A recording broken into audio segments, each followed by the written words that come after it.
şehirde o da kahvaltılar bir toy bolya. Hiç yadından çıkanak ömürlük yatta galya. Ünüz verip dinlep meni kulak koyduğunuz sözü ana şu toylan birin gurrun vereyin size. Təzeyilin öňü ýanyny biziň Aktepemizde bir toy boldy. At sapally bagşyly dawarasy ýyle doldy. Gelin gelli bemwada begendiler hemmede. Gelini serediyen adam yok hemmen özü yengede. Yengeni görjek deyip mereke ör boynu gally. Yengede misli kurjak duruşu bile boyolgy. Kirpikler kaş kapkara, maňlay meňdiye meske, dodoklar dymgyzyl alkym meňdeş agetke. Ör oyna galmansa däl görsüň yeňäniň görkü, ödem kemsil çalansaň renk üstüne renki.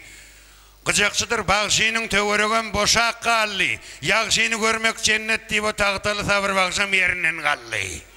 Şu kızıl görün gurt ýaly hemme yeňäň daşyna, agyr körtäň astyna gelin galyberdi maşyna. Yeňesi tansa düşdi sadan dalaň sadyna, aşpezlerim kepkirin aýlap zyňdy gadyna bularym eňni şoýana. Toya gelen bar mı ihman, tans etti kemin oyman, bağışlarım mırkıygır ya sessiz vayaman. Bağışyňam eli geldi son koyverdi nosanam, o da oynatçıkan öljek bolýan hassaňam. Son gitti barra, istemene kara közüm, bağışlı aynam meni deyip oynadı bağışyň ödüm. Şeyle bir tans gidenler, şar taraftan akya der, tertip düzgüne seyretmeli, uçatka boylarım oynaplar. Tans eden ýaly bolla, wes giden Türkmenistan, yeňesi break taşladı giden wagty gamdam stvam. Ha anan maň mene görünmeýän iksan videoçu bular ham ýetäýip durýan. Ellerinde kamera bolmajasyn bolup ýör. Şu keminip stol kursa yatıp durup alıp ýör.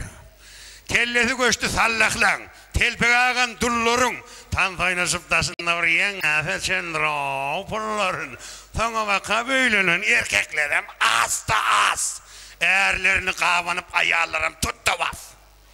Mılayımca sögüşler eştilip dur her yerden. Çağılarını dönbeydip gelme gerçekten. Ayarları yördüyse bolya diyişerler. Ayarları gidiye yeni yengen taşıdı diyişerler. Gül kavuşurda doğatları öyleniyenin adından öyleniyenin çık gitti adından. Gaynete bolcağım yengeni görüp kuş bollu. Mını tanısan ayırmak gaynene iş bollu. Benim varıp yengeni teklif ettim valsa. İnce bilinen tutup düşecek vaktim tanısa bir yok inteze yurdu bastımı karaya dedi. Dedi al telefonun başlığın çağırıya dedi.